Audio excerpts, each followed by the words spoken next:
En marge de la commémoration du 61e anniversaire de l'accession de la RDC à l'indépendance, la Ligue de jeunes UDPS Fédération Belux organise une conférence débat le 26 juin 2021 de 15h à 18h à Bruxelles. 3 thématiques seront abordées: paix et sécurité en RD Congo, lutte contre la corruption et les dispositifs de prévention, l'idéologie socialiste de l'UDPS. 3 intervenants pour aborder ces thématiques: Claude Ibalanki Ekomba, coordonnateur du mécanisme de suivi de l'accord cadre d'Addis Abeba; Ghislain Kikangala, ancien coordonnateur de l'agence de prévention et de la lutte contre la corruption; Dr Emmanuel Ngoy Dioko, président ad interim de la Ligue des jeunes UDPS. 61 ans de l'accession de la RDC à l'indépendance, conférence débat de la jeunesse UDPS Fédération Belux, c'est déjà pour ce 26 juin un rendez-vous à ne pas manquer.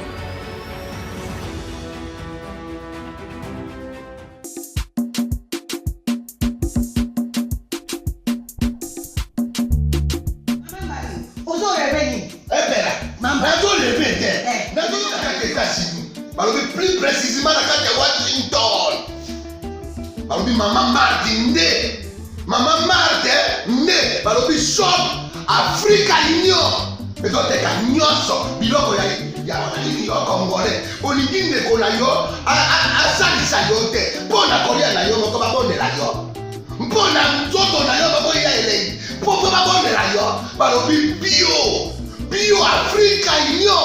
Et donc tout à l'heure on a chinois sinon on est pas sinon on est ani mokombo de ko la teka aloteka biloko ya mboka ya fresh bio yo mama mbayo kuna monkanja izali barobi nzomo yali nkuba baniwa barobi njenje izali zakomba kangane kwa mpoto ya mbise barobi nyama ya botu ya mokombo to isaga ne kala ngando ndengalani na basi oyedike na sutu ezako diana petit pour maman Marde ya solo pour pas to comprendre te mawa ba congolais où allons-nous pour na kolia na bino moko ba bonne la bino kolia na appétit.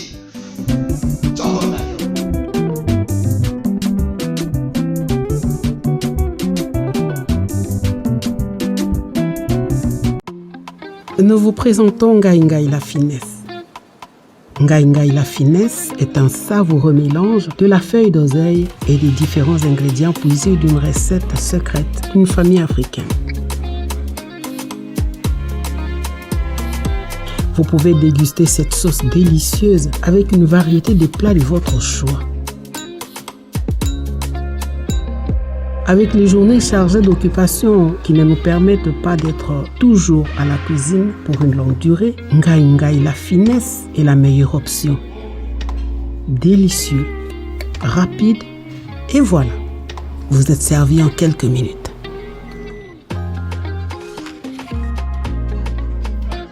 Ngai Ngai la finesse apporte la joie dans nos familles.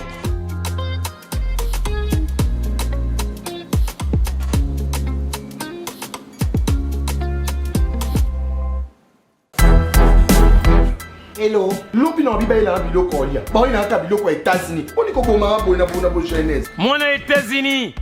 Tata yo kikolela na bino, atindeli bino. Maman Samira, ndenge ozalaka na États-Unis okolia lokola mutu aza na mombele. Lokola mutu aza na ngaba. Merci mon bouche. Wow! C'est mon bouche.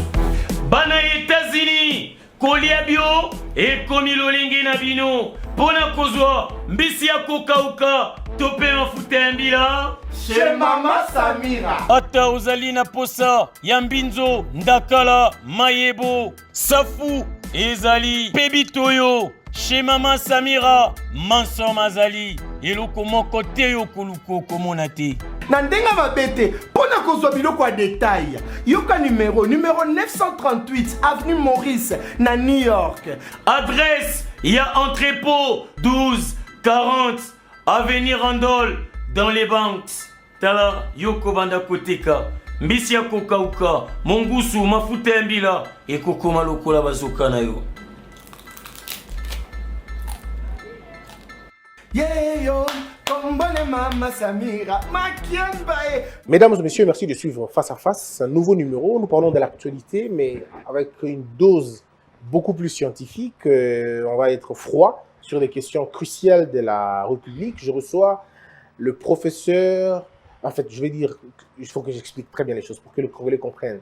En fait, celui que je reçois aujourd'hui, c'est quelqu'un qui a longtemps défendu la Constitution, qui a longtemps défendu l'État de droit, qui a longtemps défendu un État stable. Il est considéré comme l'un des précurseurs de ce que nous appelons le droit, je veux dire, moral, politique, la moralisation de la vie politique. Le professeur Jacques Njoli, enseignant à l'université de Kinshasa et dans plusieurs autres universités à travers le pays, il est aujourd'hui l'un de professeurs sérieux et honnêtes sur des questions de droit. Professeur Jacques Njoli Essengeli, comment allez-vous? Ça va bien, Monsieur Christian. Merci pour cette présentation, mais j'espère que tout le monde adhère à votre analyse, parce qu'il est difficile de faire l'unanimité, mais bon. On reconnaît en vous cette capacité de naviguer à contre-courant parfois, aller dire non lorsque tout le monde dit oui. Alors la question est de savoir d'où vous trouvez cette pertinence pour résister contre toutes les intempéries et même contre la mode. Comment vous faites?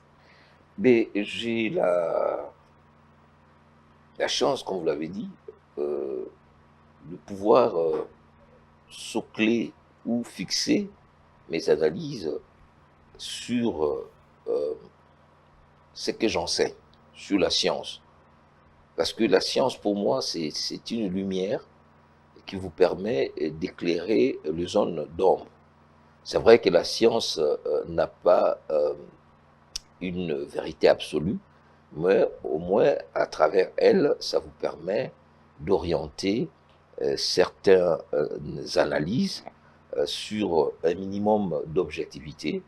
Et à partir du moment où on est dans ces schémas de l'objectivité, de la scientificité, je peux ne pas être compris par tous, mais à partir du moment où j'ai la paix et la sérénité dans mon âme, dans mon esprit, j'avance. Alors, vous êtes constitutionnaliste et vous avez toujours une approche, je veux dire, métaphysique de notre Constitution. Je me rappelle encore que quand vous enseignez, vous disiez aux étudiants que la Constitution, c'est comme chez nous, on appelle ça un CK, que vous ne touchez pas légèrement. Et lorsque vous vous approchez de la Constitution, vous devez être en odeur de sainteté avec elle.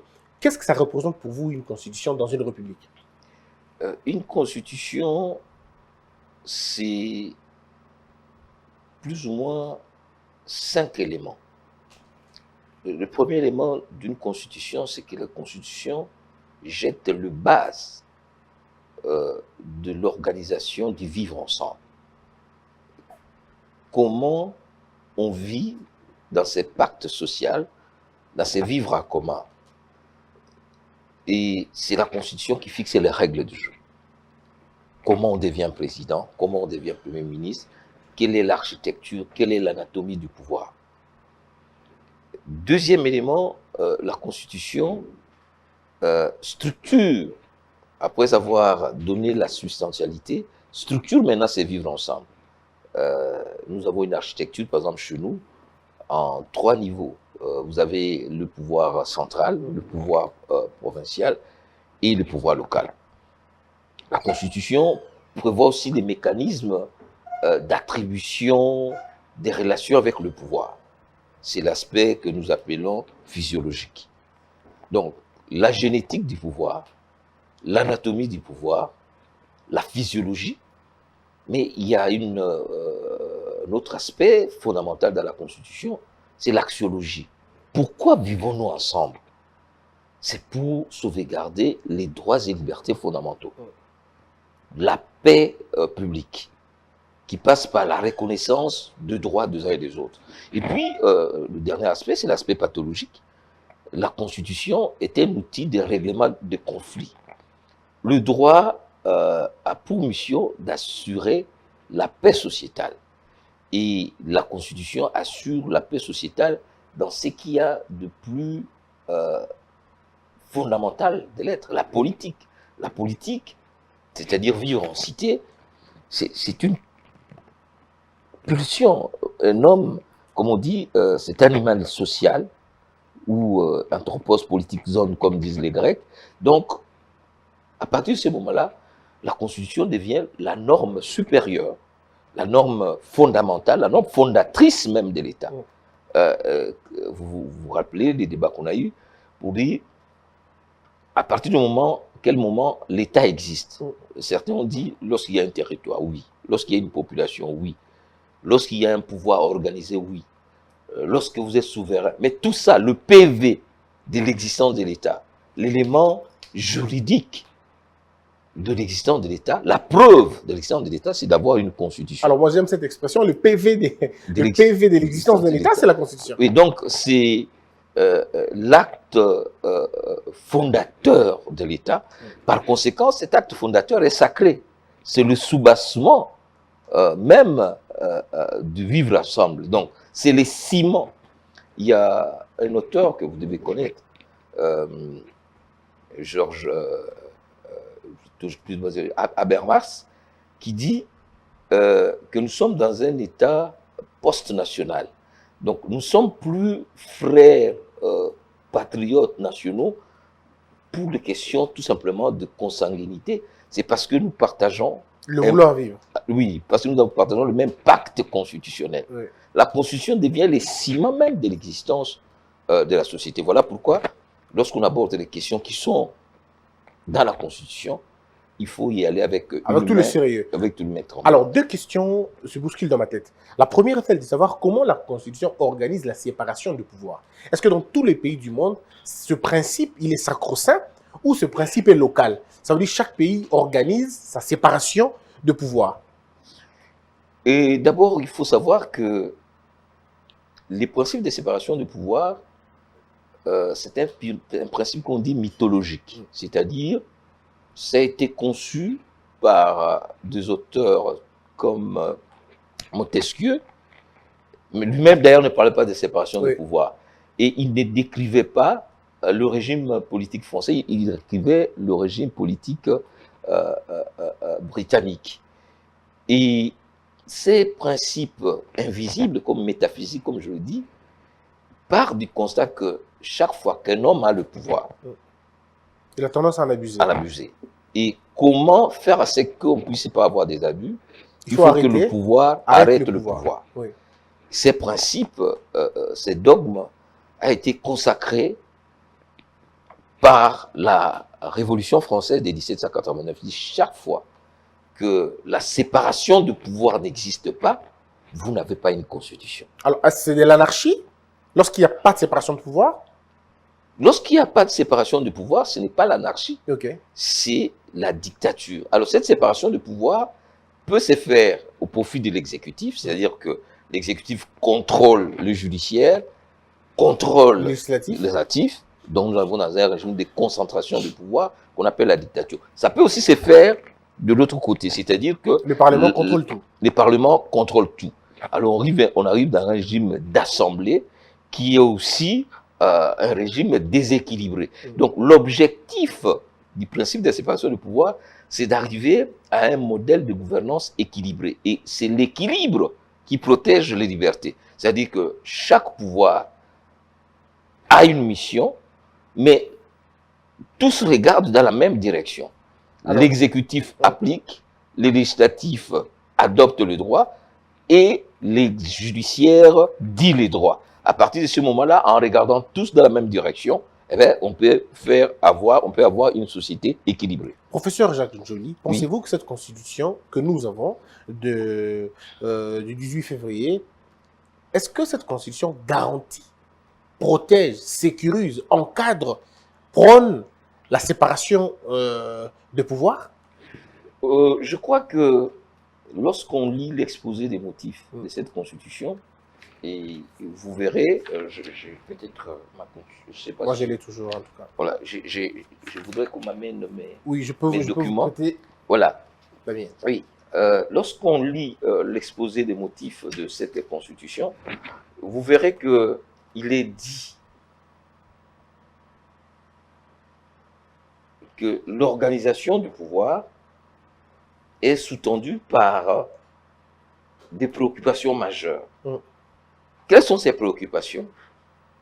elles sont 7, ce que nous appelons le vache sacré. Assurer le fonctionnement régulier, mais surtout harmonieux des institutions. Éviter les conflits, instaurer un état d'État de droit, contrer toute tentative de dérive dictatoriale, lutter contre l'impunité, assurer l'alternance démocratique. Alors, lorsque on va au niveau du pouvoir judiciaire, et c'est le pouvoir qui structure, n'est-ce pas, cette séparation, je crois l'article 150 et 149, il dit le pouvoir judiciaire est indépendant du pouvoir législatif et du pouvoir exécutif. Donc, ce principe de séparation du pouvoir, je vous ai dit, c'est un principe mythique, mais qui a évolué aujourd'hui. On voit beaucoup plus dans cette séparation la centralité de l'indépendance du pouvoir judiciaire. Parce que très souvent, le pouvoir exécutif est l'émanation du pouvoir législatif. Alors, comment parler d'indépendance dans ces conditions? L'indépendance, oui, comme je vous ai dit, c'est surtout le pouvoir judiciaire. oui. Et d'ailleurs, en France, on ne parle pas du pouvoir judiciaire, on parle de l'autorité. Parce que c'est ce pouvoir, finalement, qui devient les garants de l'équilibre. Mais ce n'est pas exclu que le pouvoir législatif et le pouvoir exécutif ne puissent pas s'entendre. Oui. C'est-à-dire que même si c'est votre propre majorité, mais il peut y avoir des divergences majeures. Donc, l'objectif du principe de séparation des pouvoirs, c'est d'arriver à protéger les attributions de chaque pouvoir pour que de cette division du pouvoir, il en découle un équilibre qui va protéger les libertés.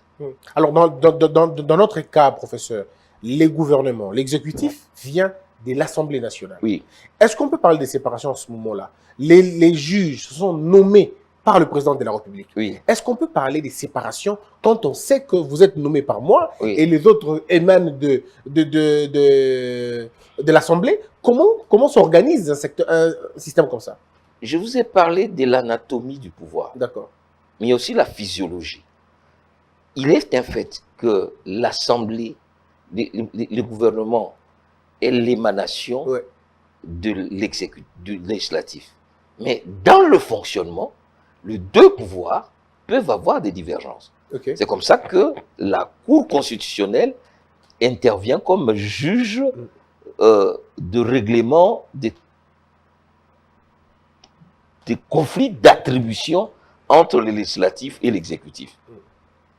Il peut y avoir aussi des règlements de conflits entre le pouvoir central et le pouvoir provincial. Donc, il est un fait que le pouvoir législatif est les lieux d'où sort le pouvoir exécutif, mais dans le fonctionnement, chaque pouvoir a ses compétences. Par exemple, le domaine de la loi est protégé. Donc, le législatif protège son domaine. Si l'exécutif veut aller dans ces domaines, donc à ce moment-là, le juge constitutionnel vient trancher. Mais en même temps, on reconnaît au président d'avoir des ordonnances loi. Mais justement, il peut les avoir comment? Oui. L'article 129 est clair, c'est par habilitation. C'est-à-dire que les législatifs autorisent à l'exécutif de prendre un certain nombre de mesures qui sont de son domaine pour un temps déterminé. Et d'ailleurs, à l'échéance de ces temps-là, l'exécutif qui a déjà transmis ces ordonnances-loi, si les législatifs ne les ratifient pas, eh bien, ces ordonnances-loi deviennent caduques. Vous voyez? Donc, les principes de la séparation du pouvoir existent, mais les pouvoirs ne sont pas isolés. Les pouvoirs ne sont pas isolés. Ces pouvoirs travaillent en osmose parce qu'ils sont tous animés par l'intérêt général. Vous savez, aux États-Unis, on parle de la séparation du pouvoir. Ce que j'aime bien d'ailleurs, le système que j'aime bien. Oui, vous savez, je ne sais pas pourquoi. Qui dirige le Sénat, qui est le président pro-tempore du Sénat, c'est le vice-président. Le vice-président. Donc, il s'est créé comme un pont entre ces trois pouvoirs. Et vous avez parlé de la désignation de juges aux États-Unis. C'est le président des États-Unis qui nomme. Mais les juges qui sont nommés ne sont pas les obligés du président. Il y a ce que vous appelez le devoir d'ingratitude. Le devoir d'ingratitude. Oui. C'est-à-dire que vous m'avez nommé, mais je suis là pour rendre justice dans l'intérêt de la loi. Et c'est ce que dit d'ailleurs notre constitution à l'article, je crois, 150. Les juges ne sont soumis dans l'exercice de leurs fonctions qu'à l'autorité de la loi. Donc, c'est vrai que notre Cour constitutionnelle, par exemple, et nous avons un système assez particulier parce que la Constitution fait du pouvoir judiciaire un pouvoir indépendant dirigé par le magistrat eux-mêmes. Mais le problème, c'est que est-ce que vous êtes prêt à assumer votre indépendance? Parce que l'indépendance, ce n'est pas une indépendance textuelle. Oui. L'indépendance, c'est un état d'esprit. Un état d'esprit. C'est-à-dire, vous m'avez nommé, mais Je m'assume. Je m'assume. Très bien. Alors, la deuxième question, c'était finalement pour ouvrir la grande question. Nous avons vu les économistes parler d'après-Covid. Les économistes ont parlé d'après-Covid. Les charpentiers ont parlé d'après-Covid. Tous les secteurs de la vie, tous les secteurs ont parlé d'après-Covid. Que disent les constitutionnalistes? Est-ce que la Constitution a aussi subi l'impact de la Covid? Bon, normalement, la Constitution Ou les constitutions? ou les constitutions, ce sont des statuts taillés sur le marbre.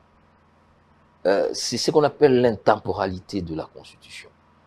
La Constitution ne subit pas les assauts des humeurs et des circonstances. C'est fait en sorte que on puisse, n'est-ce pas, y aller dans les structurels, dans le solide. Vous avez vu que aux États-Unis, à un certain moment, le président Trump voulait parler de la Covid comme un élément qui peut, n'est-ce pas, retarder les élections. Mais je crois que vous avez suivi la réponse. Non, les droits s'adaptent au contexte, y compris les droits constitutionnels. Par exemple, aujourd'hui, l'article 144 de la Constitution dit que lorsque vous êtes en état de siège, vous devez continuer à votre session. Même si il y a des circonstances exceptionnelles. Maintenant, parce que la Constitution, quoi qu'elle figée, est une matière vivante. Alors, qui nourrit cette vitalité? C'est normal le juge. Et qu'est-ce que nous avons fait au niveau de l'Assemblée? Puisque nous avons l'article 144 qui nous oblige à rester. Mais entre-temps, il y a une circonstance exceptionnelle, c'est-à-dire qu'un fait imprévu, grave, inévitable, qu'est la Covid. Et nous ne pouvons plus siéger tel que nous le faisions à 500. Maintenant, il faut adapter. Comment? Vous pouvez vous réduire, siéger à format réduit. Et il y a eu des réponses constitutionnelles à la Covid. Il y a par exemple aujourd'hui les assemblées qui se réunissent en virtuel. Mais est-ce que c'est prévu par la loi? Ce sont des circonstances exceptionnelles. Et justement, lorsque on consulte la Cour constitutionnelle, parce que la Cour constitutionnelle est là pour veiller à la régularisation de la vie constitutionnelle et à la régularité des actes des autorités publiques, on trouve des pistes qui constituent l'impérativité de la norme, mais aussi la faisabilité du droit. Est-ce qu'il y a une différence entre état de siège et état d'urgence? Oui, une différence énorme. Pourtant, nous avons reçu des constitutionnalistes ici qui nous ont dit qu'il n'y avait pas de grande différence, si ce n'est l'état de militaire et l'état de civil, tout simplement. Non, non, non, non. Ce qu'on appelle le réponse constitutionnelle aux situations de crise, la Constitution, notre Constitution, prévoit 3 réponses. Ce qu'il appelle l'état d'urgence, c'est-à-dire qu'il y a des circonstances graves, exceptionnelles, et ces circonstances sont multiples, c'est climatique. Par exemple, lorsqu'il y a des éruptions volcaniques ou des tsunamis, ça peut être l'urgence sanitaire comme nous avons eu la COVID. On peut même avoir... ça peut être Ebola ou Ebola et autres. Ces circonstances-là créent des problèmes de fonctionnement régulier des institutions. Et à ces moments-là, la réponse, c'est l'état d'urgence. C'est quoi l'état d'urgence? C'est tout simplement un mécanisme de restriction des libertés fondamentales. Parce que la restriction des libertés, l'article 61 dit qu'il y a des libertés qu'on ne touche pas. Donc, on restreint les libertés. Par exemple, la liberté d'aller et de venir. On peut réduire ça? Oui, donc... la liberté d'expression. Par exemple, vous ne pouvez... Le couvre-feu, vous ne pouvez plus sortir après 22 heures. Vous ne pouvez plus vous réunir dans les églises, la liberté de culte. Vous ne pouvez plus avoir des réunions, des manifestations, des marches. Donc, puisque la fondamentalité de vivre ensemble, ce sont des libertés, et lorsque on veut restreindre ces régimes-là, il est important que l'état d'urgence soit proclamé pour un temps déterminé avec des mécanismes de contrôle. Par contre, l'état de siège, c'est lorsque il y a une situation de subversion, d'une forme d'agression, mais qui n'impose pas une guerre, soit de troubles graves qui menacent l'intégrité du territoire, alors c'est la réponse. C'est-à-dire, là, ce n'est pas une simple mesure restrictive, c'est une substitution des autorités civiles démocratiquement élues par des militaires. Donc c'est beaucoup plus grave. C'est plus grave. Non simplement les libertés sont restreintes, mais des mesures de contingence militaire, la mobilisation de ressources. C'est donc une réponse à une insurrection armée, comme nous voyons maintenant au Nord Kivu, au Sud Kivu, plutôt en Ituri, où il y a 140 groupes armés et il faut une réponse rapide pour mettre fin à cette forme d'insécurité globalisée. Donc ce n'est plus, on monte des degrés. Mais pourquoi la Constitution dit « et ou » le « et », le « et » et le « ou ». Pourquoi? C'est-à-dire que oui, parce que les conditions de fond de déclenchement de ces systèmes de dictature constitutionnalisés sont plus ou moins proches, mais ne produisent pas les mêmes conséquences. Ah, d'accord. Les mêmes conséquences, mais il y a des similitudes. Vous voyez, par exemple, aujourd'hui, les juridictions militaires doivent régler toutes les questions dans ces deux provinces. Il y a des problèmes. Vous voyez même les affaires commerciales, les affaires civiles. Donc, c'est une situation particulière. C'est pourquoi les délais est très souvent limité. 30 jours, et puis tous les 15 jours, vous devez examiner si oui ou non, vous devez continuer avec ces systèmes de gestion exceptionnelle. Très bien. Convoqués par les circonstances exceptionnelles. Et la troisième situation, c'est la guerre. Là, le pays est occupé et dans un état de conflit interétatique. Donc, le mécanisme de gestion normale ne joue pas. Ce sont des circonstances. Alors, en état de guerre, une question me vient. En état de guerre, pourquoi le président ne devient-il pas militaire? Le président l'est déjà. Ah, parce qu'il est le commandant suprême des forces armées. Des forces armées. Ah, chez nous, ce n'est pas un titre honorifique. Il fait partie de la chaîne de commandement. Ah, oui. Donc le chef de l'État tel qu'il est là, il peut s'habiller en tenue militaire. Il n'a pas besoin de s'habiller en tenue militaire. Il est le commandant suprême. Et c'est lui qui préside le Conseil supérieur de la défense. Okay. Donc, si au niveau de la structure politico-militaire la plus haute, c'est lui.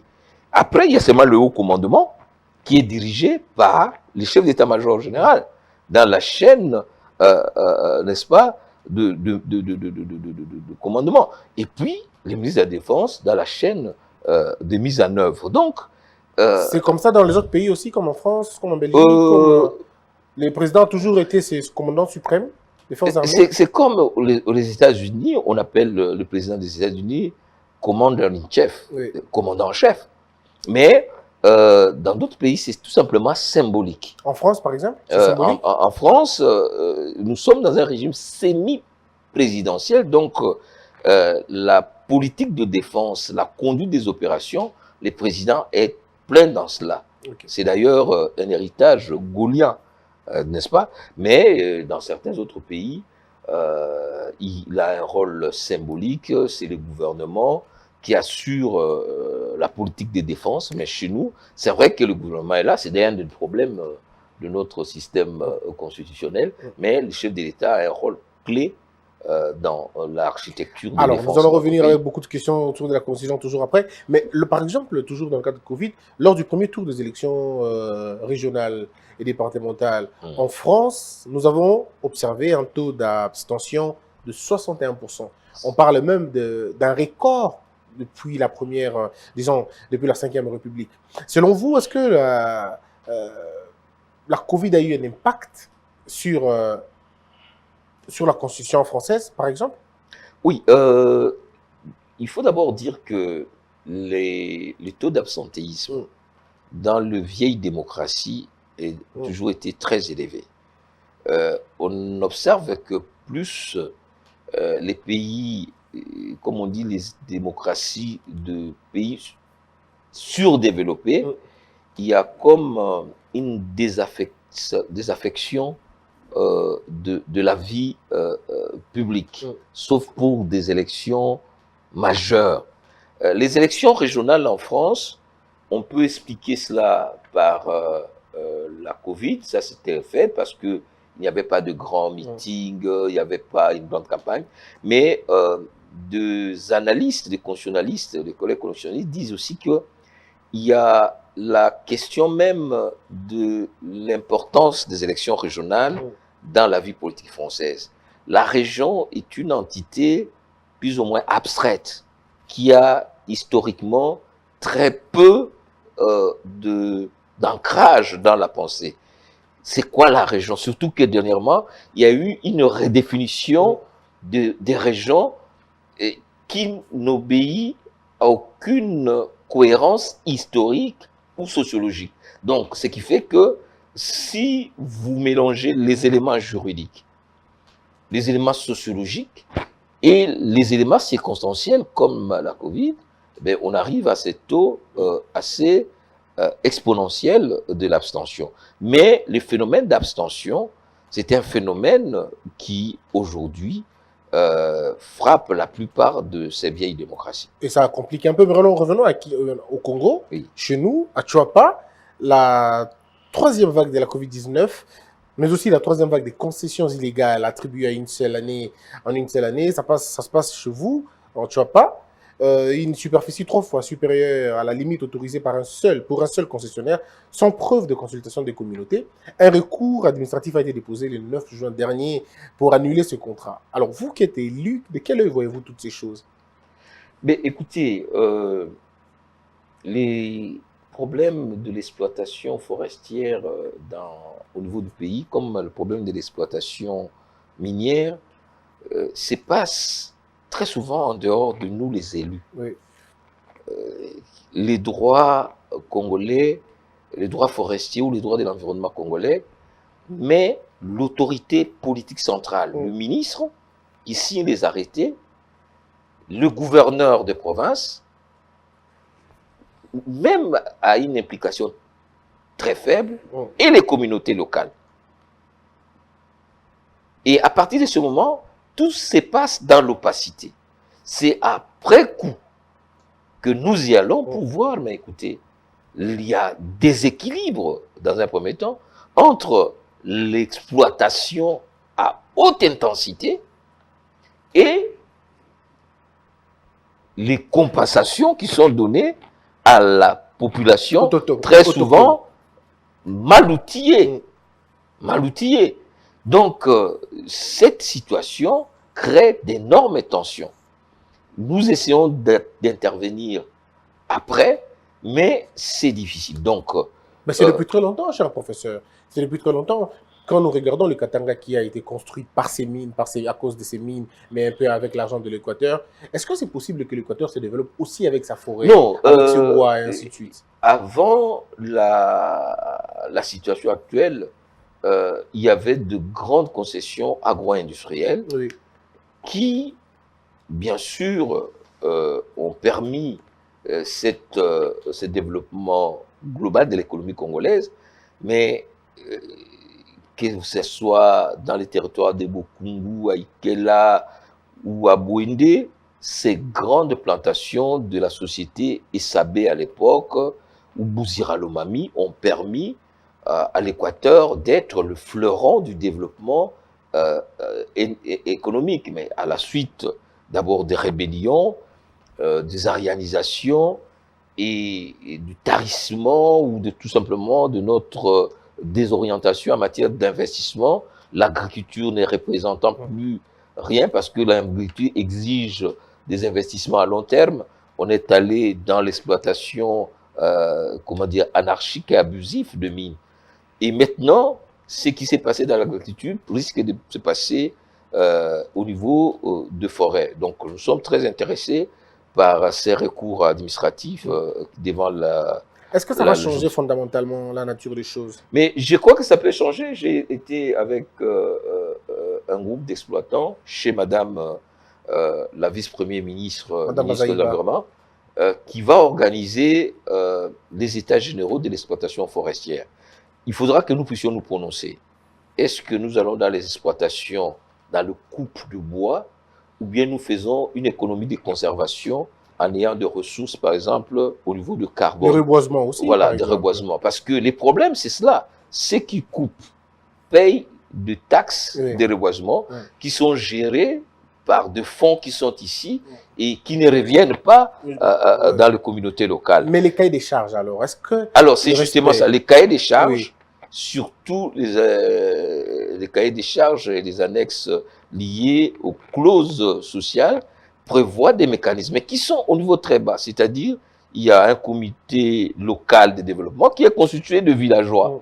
Et très souvent, nous, les élus nationaux, nous ne sommes pas membres parce que, dis non, c'est les communautés locales qui n'ont pas d'outils, qui demandent parfois quoi? Du tôle, du sel, du savon. Et ça s'arrête là. Et ça s'arrête là. Donc, il y a nécessité, n'est-ce pas, de requalifier, et j'espère que lors des états généraux qui vont avoir lieu très rapidement là, nous allons arriver à requalifier notre système de gouvernance forestière. Je le pense en tout cas, parce que, mais après, il faut parler aussi de ces petits conflits qu'il y a eu entre, dans Aboyende, on a parlé des vrais conflits entre le pro-Loando, le pro... le nom est parti. Bakonga. Alors, les gens se sont rentrés dedans. Il s'agissait de quel conflit exactement? Bon, d'abord, je dois dire que moi, personnellement, je suis un peu surpris par cette dérive parce que c'est moi qui suis l'élu de Boyende. Exactement. Du territoire de Boyende. L'honorable le ministre Bakonga est l'élu de la ville de Boyende. Oui. Et les problèmes qui s'est passé dans la ville de Boyende. La question fondamentale, c'est quoi? Nous avons une province la plus pauvre de la République démocratique du Congo. Nous ne sommes pas simplement à la 26e place en termes alphabétiques, mais en termes de capacité de production. Et ce qui fait que, au niveau des instances politiques de gouvernance de la province, il faut développer beaucoup de capacités d'innovation pour transformer toutes ces potentialités forestières, hydrauliques, de l'énergie renouvelable, pour faire de la province de la Tchouapa le cœur, le modèle même de gouvernance de l'économie innovée, transformatrice, verte.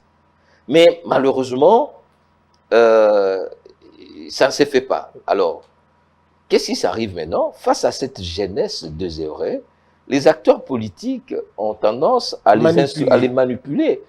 Au lieu de donner aux jeunes leurs moyens d'investir dans les usines, comme nous avons dit, dans la transformation du bois, dans la production agricole, mais les gens créent de bandes, de groupes, Qui peut être considéré comme des de petites soutien et qui se transforment Ouais. en milices. Ouais, parce qu'ils Donc ont des derrière armes, ils ont des chaque ils ont des voilà, machettes, ainsi de de suite. machette, moi je suis à Bouindé. Mon souci c'est de construire une grande université technologique. J'ai pas besoin des gens qui me séparent des fan clubs, Oui. des bases. Ma base, c'est toute la Tchouapa. Exact. Ma base, c'est Bouindé. Donc, j'ai pris Dieu pour que cette province soit qui au cœur, soit un foyer de développement. Et à partir du moment où les jeunes auront du travail, parce qu'il y a beaucoup d'universitaires, mais qui sont là et qui vivent des envois de fonds pour leur dire, bon, demain, prenez les motos, Oui. allez embêter les gens de Bakonga parce que leur ministre, leur chef est arrêté, ou commencer. Non, il y a même des incitations, et je trouve ça tellement primaire. Oui, parce qu'après, ça prend d'autres proportions. La proportion. Vous êtes des pygmées, nous, on est des bantous. Nous sommes des Kundo. Mengando, tout cela. C'est compliqué Donc, à la fin. c'est vraiment de la politique Des bases au d'échelle. degré zéro. Très bien. Alors, cher professeur, parlons maintenant d'une question d'actualité. Oui, Et la grande question d'actualité, c'est la loi oui. électorale. Oui, Ici, j'ai l'honneur de recevoir un ancien vice-président de la CENI. oui. Quelqu'un qui a été dans le secret de la CENI, Tout à fait. mieux que tous ces théoriciens qui parlent de la CENI sans l'avoir côtoyé Tout à de fait. près. Alors, aujourd'hui, d'abord, parlons de façon embryonnaire. Quel est le vrai problème électoral de ce pays? Est-ce le problème du modèle électoral, le problème de l'homme qui veut jouer ce jeu, ou le problème des problèmes congénitaux, comme vous dites tout souvent, de la démocratie? Qu'est-ce qui se passe exactement pour que notre loi électorale pose toujours des problèmes, avant, pendant et même après? Merci beaucoup. Je vais essayer de répondre parce que ce sont des questions complexes. Oui. Mais vous avez dit, il faut catégoriser la problématique. La question électorale chez nous. Parce que l'élection n'est qu'un outil. Un outil de la gouvernance démocratique. Quel est le vrai problème chez nous?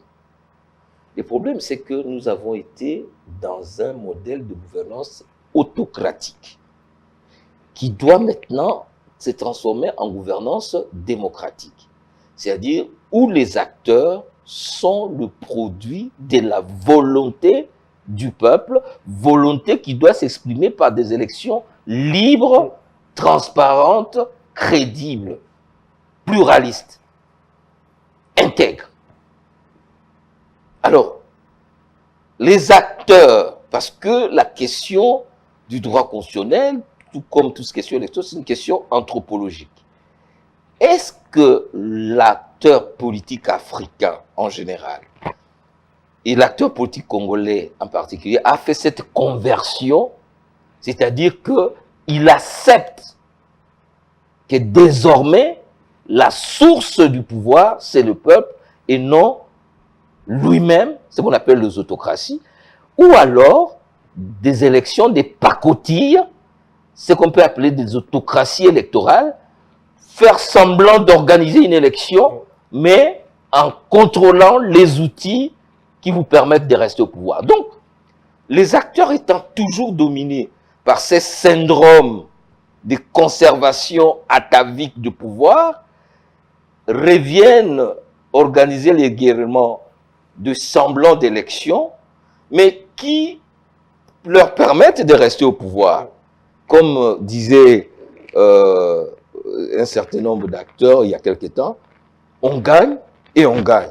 Or, dans les élections, on gagne pas, on gagne ou on perd. Donc, il faut arriver à un niveau d'intériorisation de la culture démocratique où vous allez aux élections de manière impartiale, démocratique.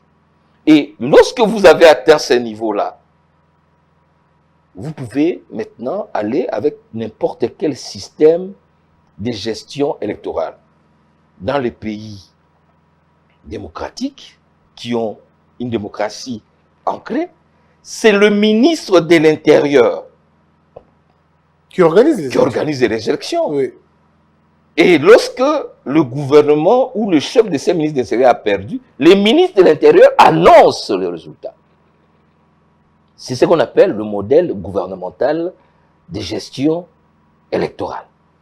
Mais chez nous, cet atavisme autocratique, ce syndrome de conservation a fait que nous n'avons plus confiance. Décrédibiliser finalement Voilà, le nous n'avons plus l'État. confiance au ministère de l'Intérieur, qui sont des agents d'exécution de la volonté de ceux qui sont au pouvoir. Oui.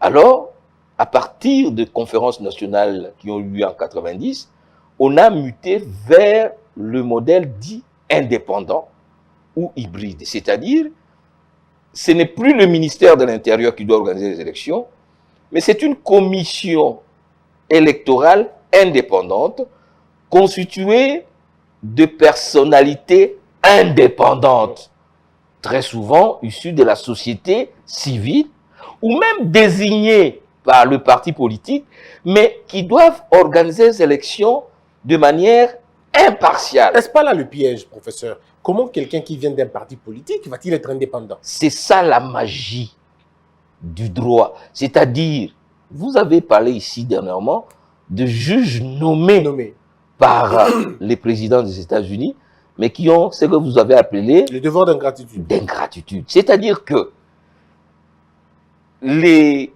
gages de l'indépendance sont cherchés à deux niveaux. Soit dans le choix. Quand on dit personnalité indépendante, cela ne veut pas dire que les partis politiques doivent désigner leurs militants. Les partis politiques, en tant que structure de promotion de l'état des droits et de gouvernance, vont regarder, nous allons désigner M. Bossembe, qui a fait ses preuves comme journaliste indépendant pour représenter les. Malheureusement, la volonté de conserver le pouvoir qui est dans beaucoup des États africains, ils désignent leurs vrais militants pour être leurs agents, et lorsqu'ils ne s'exécutent pas, ils les rappellent. D'où les commissions électorales nationales ne sont plus indépendantes, sont devenues des commissions dépendantes, instrumentalisées, et qui, loin de produire des élections apaisées, sont à la base des contestations électorales.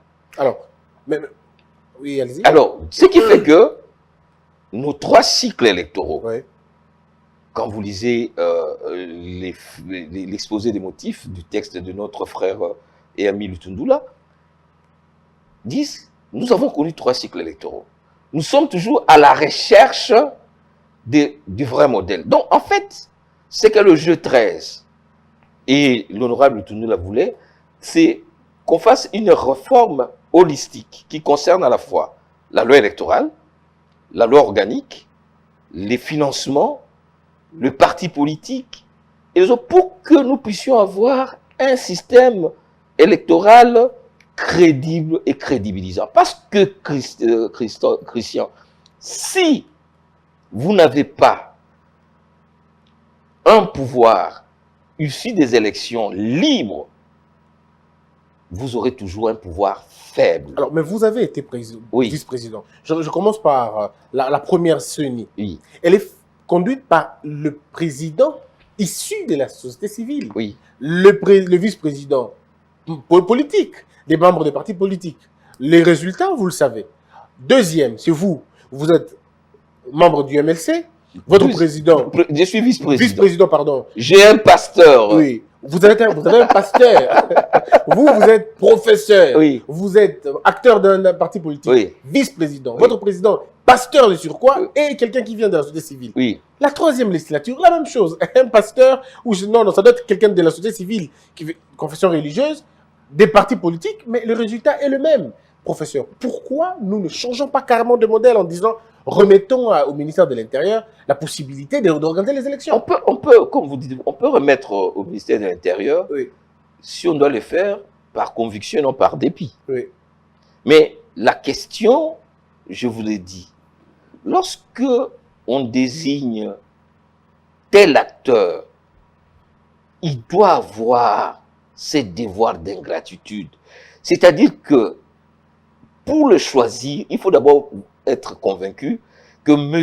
Njoli que nous désignons, c'est une personnalité indépendante. Même si nous, les MLC, nous allons lui faire pression, il ne cédera pas. Mais si vous désignez des hommes de paille pour aller faire un travail de manipulation et de déstabilisation des élections, voilà pourquoi on y arrive. Donc, vous avez cité une série de personnes. Mais ces personnes-là qui ont été désignées comme présidents, nous, vous et moi, nous savions que c'était des agents d'exécution d'un certain nombre des acteurs. Y compris vous. Moi, je suis venu premier vice-président de l'Assemblée, de la CENI. Je me retrouve avec un président qui est ancien conseiller spirituel du président Kabila. Donc, chaque jour, je dois me battre pour le ramener à l'ordre. Et je ne peux pas être intemporel, permanent. Donc, voilà le problème. C'est pourquoi des CENI, il faut choisir. C'est comme ça que lorsque je suis intervenu à l'Assemblée, et je ne suis plus intervenu dans le débat après, c'est parce que je leur ai dit, j'ai fait le tour des pays africains qui ont choisi ces modèles dits indépendants. Le problème, ce n'est pas qu'il y ait 7 ou 8 membres chrétiens. C'est le président. Vous savez, je vais vous donner le cas de l'Afrique du Sud. Comment le président de la CENI est choisi? On reçoit, parfois même, on arrive à 25 000 candidatures. C'est-à-dire que tous les citoyens disent, ah non, pour nous, nous voulons Mukwege. Pour nous, nous voulons Christian Bossembe. Pour nous, nous voulons ceci. On cherche l'homme. Et il y a une commission au niveau d'un comité composé du premier président, du président de la Cour constitutionnelle, les médiateurs de la République et les procureurs qui choisissent, qui font un premier tri. Ça doit être transparent. Ils disent, voilà, sur le 25 000, nous avons retenu 25 candidats. Et ces 25 candidats sont envoyés à l'Assemblée nationale, qui organise ce qu'on appelle les hearings, les auditions publiques. Aujourd'hui, on va attendre M. Bossembe. Monsieur, on vous a désigné pour être membre de... Qu'est-ce qu'on attend? On les écoute. Et toute la nation suit. C'est comme un concours de Miss Univers. Et à la fin, les Select Committee choisit 3 noms dans ce qu'on appelle le short list. Waouh! Sur le 25 000 ou le 20 000 personnes, là, on prend 3. 3. Et on envoie chercher le président qui doit choisir parmi les 3. Et c'est cette personne-là qui devient les tiers personnes du Sénat, de la commission électorale. La même chose au Nigeria, la même chose au Ghana.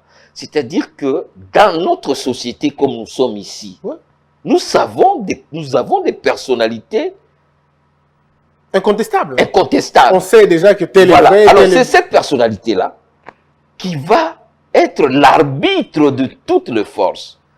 Mais toutes ces personnes, y compris moi que vous désignez, les gens nous désignent ou désignent tel faux pasteur pour aller faire le magouille, ou tel faux abbé pour aller manipuler. À partir de ce moment-là, et je disais au départ, il faudra que nous puissions savoir que la CENI ou l'organe de gestion que nous faisons faire le soir, ça doit être un organe qui doit nous amener à... C'est ce qu'on appelle les institutions d'appui à la démocratie. Pas des institutions d'appui à la conservation du pouvoir autocratique. À partir du moment où il n'y a pas cette rupture de paradigme, nous aurons toujours ces débats pour savoir, oui, c'est 10, c'est 5, c'est 6. C'est un débat qui n'a pas d'intérêt pour moi. Avant de quitter ces débats sur la loi électorale, parce que là, on est très bien éclairé sur la question, mais qui a raison finalement? J'ai reçu le prof Mbata. Le prof Mbata dit que la loi de Lutundula a déjà elle-même été politisée. Cette proposition de loi était déjà elle-même politisée parce qu'elle avait donné beaucoup plus de pouvoir aux partis politiques qu'aux membres de la société civile. Et d'ailleurs, c'est après révision qu'eux ont proposé, que vous, à l'Assemblée nationale, vous avez proposé d'élargir un peu le nombre. Mais bon, les autres ont dit pas question, ce n'est pas ça, la loi a été dénaturée. Vous êtes membre du G7, pardon, de G13. Dites-nous. Merci beaucoup pour mon... Non, vous savez, André, c'est mon frère, on est même jumeaux, comme on dit. Il est dit aussi. Voilà. J'ai aussi beaucoup de respect pour la commission PAJ, où je trouve mon fils et jeune collègue Mbaou. J'ai beaucoup d'affection pour le patriarche Mosso. Ce n'est pas ici où moi je peux engager un débat de polémique sur le sujet. Quelle est la question fondamentale là-dessus? Cette loi, moi je la trouve une loi orpheline. Une loi orpheline. Orpheline. Parce que son père, le brillant collègue Lutundula, est parti au moment où il venait, il devait venir protéger sa loi. Parce que ce n'est pas une loi du G13, c'était la loi Lutundula. Nous avons participé à cela. Pourquoi? Parce qu'avec Lutundula, nous partagions un certain nombre de valeurs. L'objectif, ce n'était pas de donner raison à tel ou tel autre. Nous, notre schéma, c'était, et c'était de l'analyse, y compris ma propre analyse, c'est que si nous avons des élections contestables et contestées, nous aurons toujours des institutions faibles, parce que si vous lisez notre Constitution dans son exposé des motifs, il est dit ceci: depuis son indépendance, le 30 juin 1960, la République démocratique du Congo est confrontée à des crises politiques récurrentes dont l'une des causes fondamentales est la contestation de la légitimité des institutions de leurs animateurs. Lorsque vous lisez la loi, la proposition de loi, on dit que les cycles électoraux perdent en qualité de cycle, de la valeur en qualité de manière ascendante. En 2006, nous avions 304 cas de contentieux électoraux. En 2011, 500. En 2018, 1400. Soit sinon 6 fois plus que le début. Alors, moi je suis heureux que ceux qui parlent de la réforme de la loi, nous sommes le même qui dormions dehors, n'est-ce pas, devant la Cour constitutionnelle. Pour lutter justement contre voilà. tout ça. Donc, l'objectif c'est quoi? De réduire les contestations. Parce que la plupart des contestations sont liées au mode de fonctionnement de l'organe de gestion électorale. On a même parlé des résultats électoraux fabriqués. Oui. Fabriqués et ou pollués. Donc, nous tous, nous avons fait les diagnostics, n'est-ce pas, de ces modèles de gestion. Et le collègue Lutundula a fait une série de propositions, une réforme globale, mais qui doit être consensuelle. C'est-à-dire, le parti politique, la société civile, les observateurs, et il a même consulté pour que nous puissions réduire au maximum les contestations. Alors, lorsque je prends mathématiquement simplement la proposition de loi Lutundula, Lutundula parle, si vous venez, il parle de 7 ajustements. Notre brillante commission PAJ et nous les députés, nous avons retenu 3 ajustements. Sur les préoccupations ou les innovations, l'honorable Lutundula a retenu 16 innovations. Dans la proposition issue de l'Assemblée, il y a moins de 10 innovations. Sur le nombre d'articles proposés à la révision ou à l'amendement par l'honorable Lutundula, Lutundula veut 26 articles. La commission nous a produit un texte de moins de 13 articles. Donc, déjà en termes arithmétiques, ce n'est pas la même chose. J'ai dit que je regrette que cette loi, c'est une loi orpheline, parce que le père de cette loi est devenu vice-premier ministre et il aurait pu le défendre. Et moi, personnellement, je n'étais pas là pendant ces débats-là, donc je suis arrivé à la fin, je ne suis pas intervenu. Mais c'est a priori. Alors, c'est vrai que les amis ont fait une réforme. Et le collègue Mbata dit c'est une réforme, mais ce n'est pas une réforme de la même envergure que ce que voulait l'honorable. Ouais, Ils ont fait une réforme à minima. C'est-à-dire quoi? La question de la dépolitisation. Les concepts, effectivement, c'est une utopie. Mais comment on règle les verrous de la dépolitisation? C'est par les mécanismes d'équilibre. C'est-à-dire, nous allons avoir 15 membres. L'honorable Lutundula propose 5 la majorité, 5 de l'opposition et 5 de la société civile. Les collègues ont retenu effectivement 15, mais ils ont donné 6 à la majorité, 4 à l'opposition. Ça fait 10. Je n'entre pas dans les critères de choix des 6-4. Maintenant, lorsque vous voyez le bureau est composé de 7 personnes, 4 de la majorité, 2 de l'opposition, 1 de la société civile. Alors, le vrai déséquilibre est là. Ben, écoutez, moi je vous donne les chiffres. Si c'est équilibré, ben, c'est bon. Si c'est... Alors, ils ont justifié. Il dit, non, le président, lui-même vaut 3 membres. Tant mieux, je n'entre pas dans ces débats. Mais 2 de l'opposition, 4 de la majorité, 1 de la société civile. Troisième élément sur lequel nous, on avait voulu qu'on en débatte, c'est sur la hiérarchie entre l'assemblée plénière Et le bureau. le bureau. Pour nous, le bureau devait défendre de la plénière. Et il fallait faire un glissement de responsabilité pour qu'on sente que la plénière n'est pas un organe croupion au service, n'est-ce pas, du bureau. Et d'ailleurs, nous avons demandé, enfin le collègue Lutundula voulait que la présidence du bureau soit assurée par un modérateur, mais pas par le président de la CENI. Et moi, je connais les problèmes. Vous savez, lorsque vous allez dans un organe collégial, la collégialité, c'est une abstraction. C'est la personne qui est président, qui a la signature, qui finalement devient le Rambo du système. Donc, nous avons voulu renverser cela. Il y a aussi le problème... Mais ça n'a pas marché. Ça n'a pas marché. On n'a pas vu ça. Il y a le problème du contrôle interne et extérieur.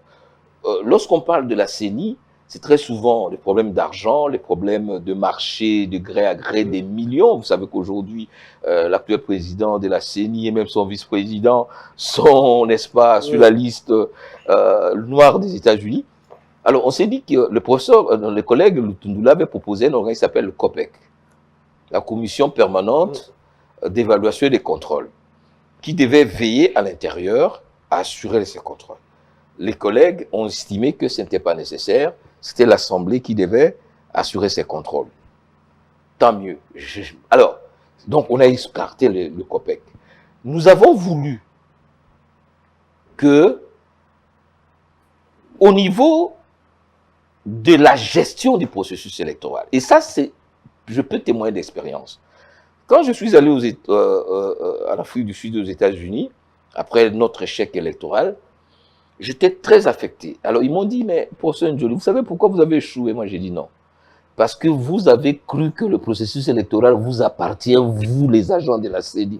Le processus électoral n'est pas l'apanage de la CENI, c'est un produit de la société.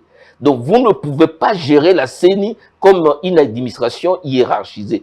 Vous devez gérer la CENI avec toutes les parties prenantes. C'est-à-dire, pour prendre, quelle que soit la décision et quel que soit le stade du processus électoral, aussi bien lorsqu'il faut élaborer des fichiers électoraux, lorsqu'il faut commander les matériels, lorsqu'il faut déployer les matériels, lorsqu'il faut dépouiller les résultats, vous devez avoir un cadre de concertation permanente, obligatoire, pas à la merci du président de la CENI qui invite qui veut. Non. Et ces cadres de concertation, c'est que le parti politique, les observateurs internationaux et nationaux, les églises, vous devez vous retrouver à chaque moment dans un cadre de concertation. Et nous avons voulu que ces cadres de concertation soient institutionnalisés. Et il y a beaucoup d'autres choses. Je prends par exemple le problème du secrétaire exécutif. Vous savez, le membre du bureau, là, les rapporteurs, les questeurs, parfois ils sont distraits dans les questions des missions. C'est lui qui produit les vrais ou faux résultats. C'est le secrétaire exécutif. C'est comme ça que Nanga, qui a été secrétaire exécutif, est devenu président. Et voilà pourquoi on voulait que Malonda... Parce que c'est eux qui contrôlent les opérations. Alors, qui a été lancé? Alors, maintenant, c'était Malonda. Malonda. Alors, nous avons voulu, comme dans d'autres pays, par exemple l'Afrique du Sud, les recrutements du secrétaire exécutif et de ses adjoints s'effacent de manière transparente par appel d'offres, national ou international, pour que cet homme-là soit indépendant. Sinon, ça devient un garçon de course qui traficote le résultat. Je sais ce que je dis. Donc, toutes ces questions-là. Ah, donc les grands enjeux dont on parle du nombre de gens, non, ça c'est le secrétaire général. Mais non, ça ce sont des agents qui vont prendre l'argent de l'État pour rien, rapporteur à Dieu, il va prendre les membres de son parti, les met au bureau pour trouver des missions. Il ne contrôle rien, c'est le secrétaire exécutif. Mais personne n'en parle sur la question. Mais les gens sont distraits. Sont distraits dans l'histoire. Donc, c'est pour moi, l'architecture de la CENI, c'est le président de la CENI, sur qui il faut veiller pour qu'il soit vraiment une personnalité indépendante, intègre. Et de son intégrité, il en découlera l'impartialité de l'organe. Ensuite, les secrétaires exécutifs. Et partant, les secrétaires exécutifs provinciaux, les CEP. Ce sont des bandits qui font n'importe quoi. Ce sont ces gens-là qui faussent les résultats. Vous êtes vice-président ici, vous avez des papiers qu'ils ont déjà traficotés. Donc, moi, j'ai entendu un ami qui était dans cette histoire, il me dit, il appelait des candidats, il dit, c'est là au et je me dis, mais c'est pas possible. Non. Et des gens qui parfois, parce que les membres de bureaux de vote, ou des centres de vote, ou centres de compilation, très souvent, ce sont des agents que nous recrutons localement. Oui, bien sûr. Et qui vont être payés après 2 semaines. Donc, ils vont être payés combien? 400 à 500 $. Mais un candidat qui lui dit, petit, à 0 ou à 5 000 ou bien 10 000 passeport. Mais il est même prêt à jeter la machine. Donc, moi, personnellement, je ne veux pas. Qu'est-ce qu'il faut je voudrais pas, et je voulais vraiment saisir ça pour dire, j'ai pas envie de polémiquer sur ces questions. J'en ai souffert dans mon cœur, dans mon corps, dans mon intimité, dans mon intégrité. Si nous estimons que la loi telle qu'elle est faite, elle est bonne pour de bonnes élections, allons-y. Mais n'allons plus pleurer à la Cour constitutionnelle, n'allons plus nous battre, nous tuer à cause des élections, parce que nous devons assumer notre responsabilité en tant que Congolais, en tant qu'élite. 2 questions, mais de manière brève. Quel est le démon de la loi électorale? Non. La loi électorale, nous ne l'avons pas encore abordée. Nous sommes encore dans la loi organique. Disons, organique de la CENI. Quel est le plus grand, je veux dire, les prémices de l'échec? Non, je ne parle pas de l'échec, parce que je crois qu'il faut faire confiance à l'homme. Je n'ai pas encore vu les hommes qui sont là. Et le chef d'État n'a pas encore promulgué. Est-ce que la structure... Mais je vous ai développé l'ensemble, je ne dirais pas des démons, des inquiétudes sur lesquelles nous avons aidé le collègue Lutundula à travailler sa loi. Cette loi Lutundula n'était plus la loi Lutundula. Il a soumis ça à plusieurs ateliers et ça a été enrichi avec la société civile et les autres. L'Assemblée nationale et le Sénat ont fait leur part de travail. On a envoyé ça au chef de l'État. Le chef de l'État, c'est le chef d'État de tout le monde. Il verra si cette loi-là est une très bonne machine à tisser des bonnes élections. Nous y allons. Mais ce n'est pas la seule loi qui constitue notre système électoral. Il y a la loi électorale. Il y a la question fondamentale de l'identification des électeurs, dont on ne parle pas. Est-ce qu'on va aller par le recensement ou on va faire encore un fichier, n'est-ce pas, strictement électoral?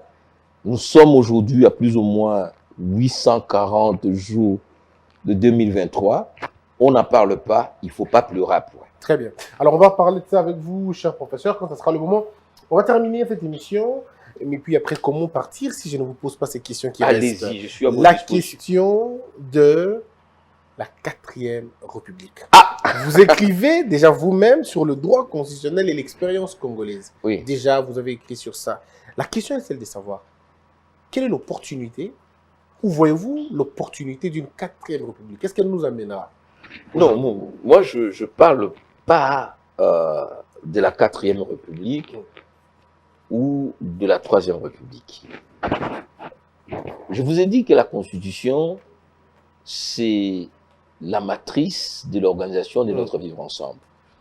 Nous avons eu la chance d'avoir un texte en 2006 qui a été élaboré dans les circonstances particulières, mais c'est le premier texte constitutionnel qui a eu une durée de vie assez longue, 15 ans. C'est jamais fait. Nous avons eu, en termes de production constitutionnelle, et les doctrines divergent.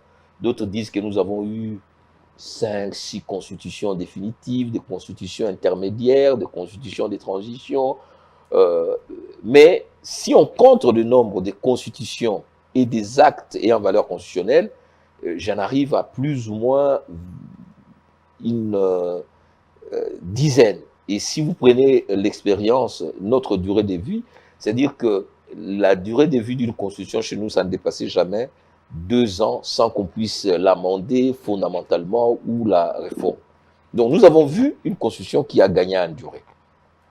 Nous avons vu une constitution qui a été défendue par la population, surtout en ce qui concerne les dispositions verrouillées, parce que ceux qui ont cherché les glissements, les manipulations, ont rencontré les résistances. Et des Congolais sont morts. Il y a du sang qui a coulé pour que nous puissions avoir cette alternance qu'aujourd'hui. Je voulais vous dire, quelle que soit la qualité de cette alternance, c'est une conquête du peuple congolais. Regardez en face. Il y a des gens qui ont fait plus de 36 ans au pouvoir. Regardez à l'Est. Il y a des présidents qui manipulent, traficotent, tordent la cour à la 24 ans déjà. Il y a d'autres qui vont même rester jusqu'à 2040 ou 2030. Mais nous avons eu, nous Congolais, pu avoir aujourd'hui un président sortant qui reste calmement à Kimbagakati. Sans aucune action judiciaire en tout cas. Et puis, il y a un président qui est arrivé après les élections, quelle que soit la qualité où on peut discuter, mais qui est là, qui conduit. Il y a eu alternance. Donc, c'est grâce à cette constitution. Maintenant, il n'y a pas de constitution parfaite. Mais il ne faut pas non plus changer la constitution pour des raisons opportunistes. Ce que j'ai appelé ces syndromes de conservation. Parce qu'en Afrique, on instrumentalise les révisions pour renforcer le pouvoir des normes ou pour l'aider à monopoliser les pouvoirs. Alors, c'est comme ça que j'espère que nous allons faire une approche sereine, une approche lucide. C'est-à-dire que il faut que nous puissions lire notre Constitution dans toutes ses dispositions, 229 articles, pour dire qu'est-ce qui a marché, qu'est-ce qui n'a pas marché. Et dans un élan collectif, sans passion, dire est-ce que cette constitution traduit vraiment l'âme congolaise? Parce qu'on discute si c'est une constitution importée, copiée-collée, ou c'est une constitution qui répond à notre identité. Comme vous avez bien dit, les textes anémiques. Voilà. Donc, on peut discuter de ça sereinement en écoutant toutes les franges de la société. La deuxième question qui me semble qu'il faudra répondre, c'est sur la nationalité. L'article 10. Ah, des pères et des mères. C'est compliqué ce débat. Hein? Bon, pourquoi je dis? Parce que c'est une question émotive. La substantialité. La nationalité, c'est une question passionnelle, vitale. C'est votre identité. Oui. Et nous avons pris l'option d'avoir la nationalité d'origine, qui comprend une nationalité par filiation, une nationalité d'origine par appartenance, c'est-à-dire que tu es Mongo, tu es Congolais. Parce que vous êtes membre de l'une des ethnies qui était au Congo en 1960. Ça, c'est la nationalité par appartenance d'origine. On peut aussi prendre la nationalité par filiation. être nés de pères ou de mères congolaises. Pourquoi? Parce que il y a dans notre pays des tribus matrilinéaires.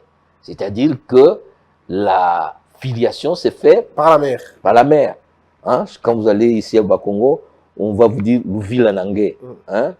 C'est quel est votre clan? Et le clan se transmet de mère à enfant. Et il y a d'autres, comme chez nous le Mongo, c'est le père. Le père. Donc, on a trouvé le compromis, père ou mère. Troisième élément, la nationalité d'origine par présomption. Et puis la nationalité par acquisition.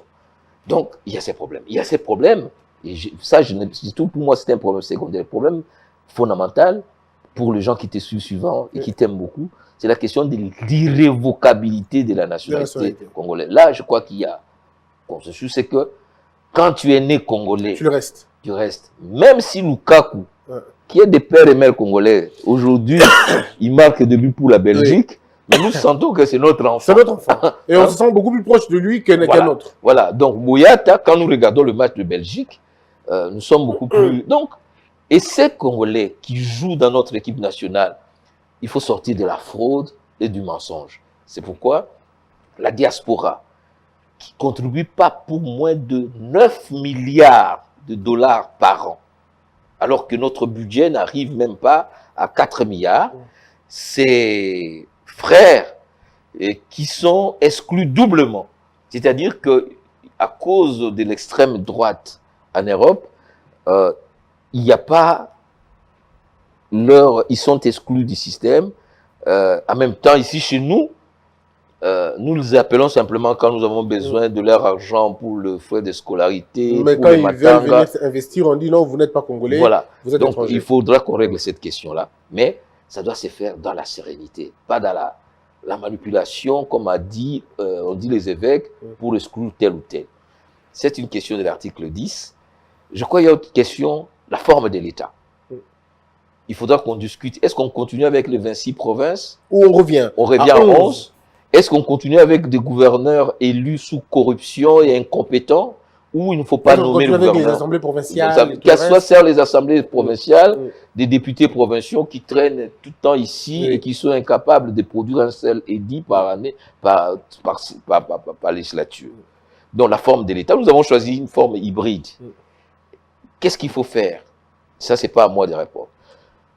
Les régimes politiques. Oui, ça m'intéresse beaucoup. Voilà, vous avez vu, nous avons choisi un régime très semi-présidentiel avec un premier ministre désigné au sein de la majorité après consultation de celle-ci, mais le président de la République élu au suffrage universel, mais dont le pouvoir sont limités, sont presque coincés par les principes de contre-saint. Il est élu au suffrage universel, mais de pouvoirs propres très limités, avec des pouvoirs partagés, c'est-à-dire conjoints, où on dit que c'est le Premier ministre qui conduit la politique, qui détermine la politique de la nation, qui conduit la politique de la nation, mais un président qui est élu, qui doit l'accompagner, qui ne peut pas le faire par sortir. Vous avez vu que ces mécanismes conflictogènes, cette hiérarchie bancale nous a amenés dans des difficultés. Qu'est-ce qu'on fait? On a même parlé, on a crié aux gens qui ont parlé du régime primo-ministériel. Parce qu'on remarquait à l'analyse que le Premier ministre avait énormément de pouvoir. Est-ce qu'on n'est pas dans un système qui a glissé par le parlementarisme comme... Alors, donc, il faudra qu'on détermine. C'est le président qui est élu sur base d'un programme qui conduit. Alors, est-ce qu'on reste dans un régime semi ou on glisse vers le présidentiel? Que vous dites aussi contrasté. Contrasté, voilà. Donc, ou renforcer. Et puis, donc, la forme de l'État, la forme du gouvernement. Bon, on vient de discuter sur la CENI et les autres. Oui. Est-ce que ça sert à quoi tous ces organes d'appui à la démocratie qui sont improductifs? À quoi ça sert la Commission nationale des droits de l'homme, la Commission... Le CNDH, le CESAC, économique, le CESAC et tout. Est-ce que ça vaut la peine qu'on voit la part de ressources... Le CENSA. Voilà. Les parts de ressources de l'État qui vont au fonctionnement de l'État. Le ministre des Finances a dit dernièrement 75%. Alors, donc c'est à ça qu'on doit se... Voilà, donc il faut réduire la taille de l'État, réduire la vie des institutions pour consacrer les ressources au développement. Et le Sénat? Le Sénat aussi, c'est un débat. À quoi ça sert un bicamérisme lourd d'un Sénat qui apparemment pose des problèmes? Moi-même, j'ai été sénateur. Lorsque je parle trop de ça, on me dit « Ah, parce qu'il lui a quitté le Sénat. » Mais il faut se poser la question. Il faut se poser la question. Parce que le processus de vote des lois, j'ai fait le travail, ça prend 16 étapes. C'est assez lourd. Très lourd. Et puis, au bout de compte, s'il y a contradiction, c'est encore à l'Assemblée qui l'emporte. Alors, on aura fait un travail pour rien. Voilà. Mais si nous faisons partir le Sénat, quelle est la chambre maintenant de respiration, de tempérance? Tout ça sont des questions que moi, Joly, je ne peux pas répondre. C'est vous, les citoyens, sous l'impulsion du chef de l'État. Parce que qui a le pouvoir de réviser la Constitution? Le président de la République, le gouvernement, la moitié des députés et des sénateurs et 100 000 personnes initient. 6 initient et puis il y a un processus. Mais ce qui est important, c'est que nous devons dégager un consensus sur notre vivre ensemble. Est-ce que la 4e République, pour passer d'une République à une autre, il faut la révision constitutionnelle ou le changement constitutionnel? La révision constitutionnelle est prévue. C'est ce qu'on appelle le pouvoir constituant institué ou le pouvoir de révision. C'est-à-dire là, il y a des dispositions que vous ne touchez pas. C'est-à-dire que vous restez dans le même régime, mais vous l'adaptez, vous l'ajustez. Mais si vous estimez que la Constitution qui est là ne satisfait plus les attentes, les aspirations, les mécanismes de gestion, le Constitution français de 1791 disait « Le peuple a toujours le droit de changer sa constitution. Une génération ne peut pas imposer à une autre ses vues. » Mais ce qui est important, il ne faut pas changer la constitution parce qu'on veut changer sa chemise. Très bien. Alors, monsieur le professeur, on va se lever pour terminer ce débat. Alors, cher professeur, vous avez été très courageux à un certain moment, lorsque vous vous êtes levé contre la loi des anciens présidents de la République. Vous avez porté les espoirs de tous les Congolais qui trouvaient ça injuste et même indécent. Mais à un moment donné, on n'entend plus rien.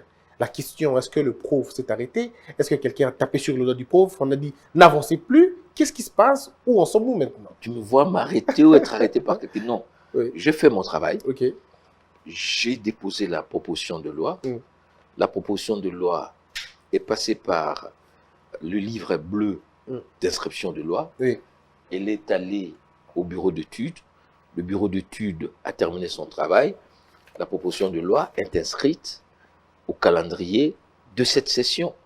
Donc, n'étant pas maître du calendrier, j'attends le jour où on va, n'est-ce pas, programmer cette question. Savez-vous que ce jour-là, les gens vont vous accompagner? Oui. Mais ça sera terrible ce jour-là. Ça ne sera pas terrible, c'est tout simplement un travail de recadrage. Il n'est pas sain dans une république qu'un groupe d'individus nommés chefs de corps prennent l'argent des contribuables et se distribuent à vie. Il n'est pas sain que des gens qui ont été premiers ministres, procureurs généraux ou qui d'autres, à qui on a déjà payé leurs frais de sortie, les indemnités ou leurs décomptes finaux, puissent prendre en otage la République avec une loi qui leur accorde des avantages viagers. Il n'est pas sain qu'un ancien président ait lui-même un tiers de troupes qui doivent les garder, un tiers de matériel de l'armée pour les garder lui, et qu'il ait un budget fixé, je sais comment, on parle de 680 000 $ par mois pour lui tout seul, au moment où, moi à Bouende, je n'ai pas d'aéroport, je n'ai pas de route, je n'ai pas d'école, je n'ai pas d'hôpitaux. Ce n'est pas acceptable et je n'accepte pas. Professeur, vous allez voir, on dit aucun parlementaire ne peut être poursuivi, recherché, arrêté, détenu ou jugé en raison des opinions ou votes émis par lui dans l'exercice de ses fonctions. Si je comprends bien, c'est opinion et vote c'est ce qu'on appelle l'irresponsabilité fonctionnelle dans l'exercice de ses fonctions. C'est-à-dire que lorsque moi, Njoli, je monte sur la tribune, je commence à parler, je suis protégé. Et vis-à-vis de ceux qui m'ont élu, parce que je n'ai pas un mandat impératif, et vis-à-vis de ceux dont les intérêts peuvent être perturbés, et donc qui ne peuvent pas me poursuivre à cause des opinions ou des votes que j'ai émis dans la Constitution. C'est une irresponsabilité absolue. Mais pourquoi le Sénat bloque? Le Sénat ne bloque pas. Parce que l'article qui suit dit aucun parlementaire ne peut en cours de session être poursuivi ou arrêté, sauf en cas de fracas, avec l'autorisation de l'Assemblée nationale ou du Sénat, c'est le cas. Les immunités, ça, c'est à ce niveau ici, ce qu'on appelle l'irresponsabilité. J'ai parlé d'irresponsabilité. Ici, ce sont les inviolabilités et certains privilèges. Donc, les députés ou les sénateurs n'est pas immunisé, n'est pas dans l'impunité pour commettre des actes, des infractions. Mais pour être poursuivi, c'est-à-dire que l'action publique, il est mis en examen, c'est-à-dire la poursuite. Mais avant la poursuite, vous êtes juriste, il y a toute une série d'actes. C'est-à-dire, on doit l'inviter par les magistrats pour... Mais si au niveau du Sénat, on refuse même de l'écouter, de l'entendre. Je crois que tout cela, c'est aussi un imbroglio créé par des pratiques malsaines. Aujourd'hui, en France même, on a dû changer pour arriver poursuivi. Par exemple. C'est tout simplement arrêter. Parce que pour arrêter quand même un député, il faut quand même informer pour éviter les abus. Mais la mise en examen ne pose plus de problèmes. Mais, encore une fois, c'est un problème de lecture. C'est-à-dire, l'article 75 de la procédure devant la Cour de cassation, juridiction qui est la juridiction naturelle du député ou du sénateur, permet au procureur de faire ce qu'on appelle un réquisitoire aux fins d'instruction. Et à ce moment-là, il fait ce réquisitoire sans demande aucune levée d'immunité. Ah, donc c'est comme ça. Oui, donc il y a eu, je ne parle pas d'égarement, mais de procédures d'autorisation de poursuite d'un ancien Premier ministre. À ce moment-là, il faut aller au Congrès. Alors, on va aller au Congrès pour enlever les immunités qui n'existent pas. Qui n'existent pas. Oui. Non, les personnes telles que nous avons vu Madame Munga ou Madame ou Monsieur tel autre, mais... L'Assemblée, vous l'avez laissé. Mais d'abord, ces personnes elles-mêmes sont parties se présenter. Oui. Donc, mais elles ne peuvent pas renoncer à leurs immunités. Les immunités, c'est tout simplement pour des raisons fonctionnelles, assurer l'irresponsabilité, l'inviolabilité relative, parce qu'il y a la personne, mais ici c'est de fond, mais tout simplement pour ne pas être poursuivi ou arrêté. Donc, mais avant le poursuite, tous les actes doivent être posés. Voilà, l'instruction préjuridictionnelle ne pose pas de problème. Donc, je peux recevoir une invitation, une convocation du procureur, je répondrai, parce que quand moi aussi je vais accuser les gens, je ne demande pas l'autorisation du bureau. Et plus loin on dit, en dehors des sessions, aucun parlementaire ne peut être arrêté. Vous voyez un peu comment on va rechercher, poursuivi, détenu. Mais non, arrêté. Après, c'est simplement poursuivi et arrêté. Et puis à la fin, on termine par arrêter. Qu'avec l'autorisation du bureau d'assemblée, sauf en cas de flagrance. Mais on peut fabriquer des flagrances. Hein, on a fabriqué. Les magistrats ont des filets pour lesquels on y échappe rarement. Merci beaucoup, professeur Jacques Njoli, d'avoir répondu à toutes nos questions. Je rappelle que vous êtes constitutionnaliste. Vous enseignez pratiquement dans plusieurs universités à travers le pays. Merci d'être passé. Merci d'avoir répondu à toutes nos questions. Mais c'est toujours un plaisir de venir vous rencontrer, d'échanger sur les questions essentielles à la nation. Ce qui est important, Christian, il faudra que nous, les Congolais en général, et les hommes politiques, pourquoi pas aussi les musiciens et les autres, nous sortions de la culture de polémique stérile. toutes ces questions pour lesquelles nous débattons, ce sont des questions essentielles, mais pas si essentielles que ça, Christian. Je vous ai vu lire l'ouvrage d'Al Gore ici, Le futur. et j'ai lu aujourd'hui un autre ouvrage sur CIA, le monde en 2040. Notre pays est au centre des enjeux internationaux. Nous sommes les premiers producteurs du cobalt, nous avons les lithium, nous avons les terres rares et tous les autres minéraux qui sont sur les tableaux de Mendeleïev. Nous devons savoir nous concentrer sur l'essentiel. Lorsque on regarde le débat à la télévision, ce sont des questions périphériques. Oui. On discute sur les jeeps.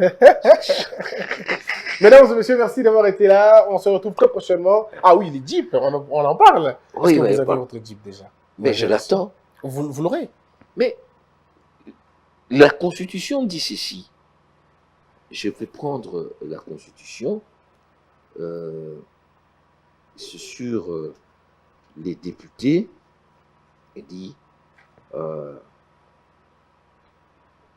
sur les droits, les immunités, ce sont les droits. Il dit les députés ont des droits de circuler. Ils ont droit à une indemnité équitable qui assure leur indépendance et leur dignité. La dignité, c'est quoi? Que je ne vienne pas à moto.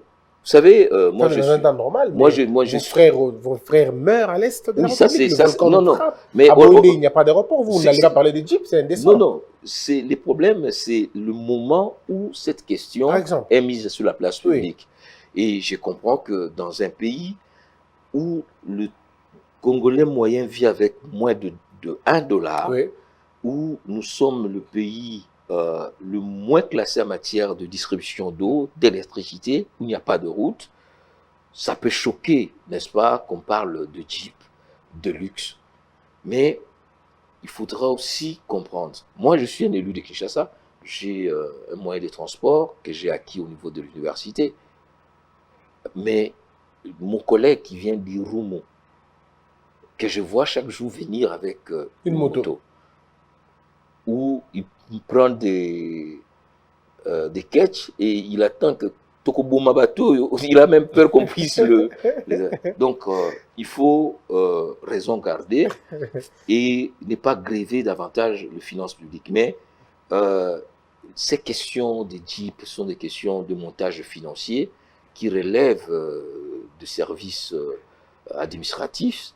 Et ce qui est important, c'est que votre député, votre élu, soit dans les conditions de bien travailler pour répondre à temps aux invitations des Christians, d'être à temps dans les commissions, oui, et pas simplement les députés, mais toute la classe des administratifs. Je vais présenter, avec le maître Matadi Nenga et d'autres, la loi sur la caisse de sécurité sociale des agents publics de l'État. Vous savez que les agents publics de l'État, lorsque vous allez à la retraite, c'est la mort. Il n'y a aucune couverture ou prestation en cas d'accident de travail, de risque professionnel, de vieillesse, l'indemnité de veuvage, la rente de viagère qu'on donne à la veuve, ma mère, elle va toucher 8 000 francs pour un ancien, pour mon père qui était président du tribunal de grande instance, des magistrats. Donc toutes ces questions-là, je crois que doivent nous préoccuper et ne pas simplement regarder nos jeeps, mais l'ensemble des questions de transport, de fluidité. Est-ce qu'on peut continuer, après 60 ans, continuer à attendre le bus, alors que tous les pays africains sont en train de passer au métro, tramway et autres. Donc voilà des questions qui doivent nous préoccuper. Merci beaucoup, cher professeur. Mesdames et messieurs, merci d'avoir été nombreux. C'est vrai que ça a été long, mais c'était pour une de très bonnes raisons. Vous pouvez encore appeler, demander, faites comme vous savez déjà le faire. Je vous retrouve avec le même plaisir, que la peur quitte nos esprits et que Dieu bénisse les RDC. Vous êtes particulier, vous êtes patron d'une PME, PMI, voire d'une plus grosse société ou même alors d'un groupe international. Vous avez des colis à expédier en Afrique. Colis Booking, qui travaille en partenariat avec la Poste, est là pour répondre à vos besoins. Et l'option de commande, c'est généralisé. Vous pouvez payer par virement bancaire ou vous pouvez payer par PayPal. Colis Booking s'occupe de venir récupérer ces colis à votre domicile ou dans votre société ou votre structure et se charge de l'expédition et de la livraison auprès de vos destinataires.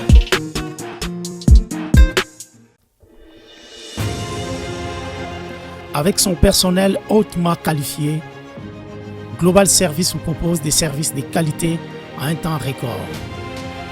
Nous assurons les transports des conteneurs, les engins des chantiers, les tracteurs, les véhicules haut de gamme et diverses marchandises partout dans le monde et plus particulièrement en République démocratique du Congo. Dans les domaines immobiliers, Global Service vous facilite le processus d'achat immobilier aux États-Unis. Nos bureaux sont prêts à vous recevoir partout dans le monde. Aux USA, à Kinshasa, en Afrique du Sud et même en Chine. Global Service vous propose des services de qualité à un temps record.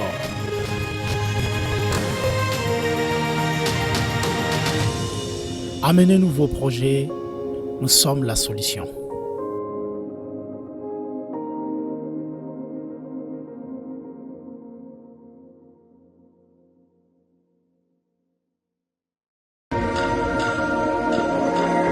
Je suis Narcisse Katompa, CEO de Narsix Water, une entreprise de purification et de distribution d'eau basée aux États-Unis.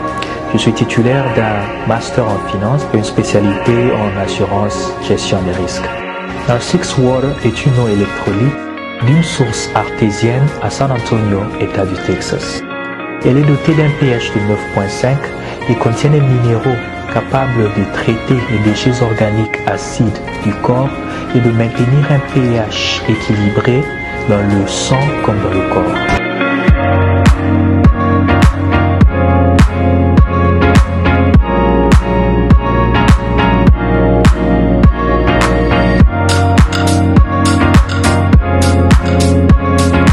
Debout Congolais, unis par le sang, unis dans le fort pour l'indépendance. Tués aux hommes, ces obinois, Daimana, Shido, Tweneleye, Nakimya, Panapiko, Namosala, Totongambo, Kakuleka, Kitoko, Nakimya, Panakungu.